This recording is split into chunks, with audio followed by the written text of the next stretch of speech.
రోజు 2 స్పూన్లు lion date syrup గోరువెచ్చని పాలల్లో కలుపుకుని తాగొచ్చు.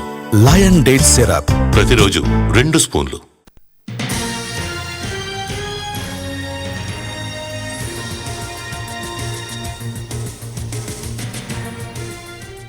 తెలంగాణలో ఎమ్మెల్సీ ఎన్నికల ప్రచారం ముగిసింది. ఉమ్మడి మెదక్, నిజామాబాద్, కరీంనగర్, ఆదిలాబాద్ జిల్లాల గ్రాడ్యుయేట్ ఉపాధ్యాయ నియోజకవర్గాలు, వరంగల్, ఖమ్మం, నల్గొండ ఉపాధ్యాయ నియోజకవర్గాలకు ఎన్నికలు జరగనున్నాయి. ఈ నెల 27న పోలింగ్ జరగనుంది. అందుకోసం ఏర్పాట్లు పూర్తి చేసింది ఎలక్షన్ కమిషన్. పోలింగ్ నేపథ్యంలో 48 గంటల సైలెన్స్ పీరియడ్ అమల్లో ఉంటుంది.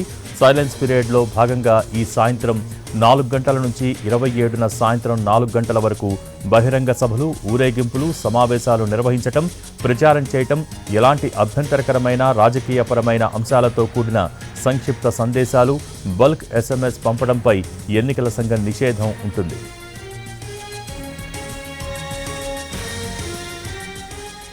మెదక్, నిజామాబాద్, ఆదిలాబాద్, కరీంనగర్ గ్రాడ్యుయేట్ నియోజకవర్గంలో మొత్తం 3,41,313 మంది ఓటర్లు ఉన్నారు. అందులో 2,18,060 మంది పురుషులు, 1,23,250 మంది మహిళలు ఉన్నారు. ఈ స్థానానికి 56 మంది అభ్యర్థులు పోటీలో ఉన్నారు.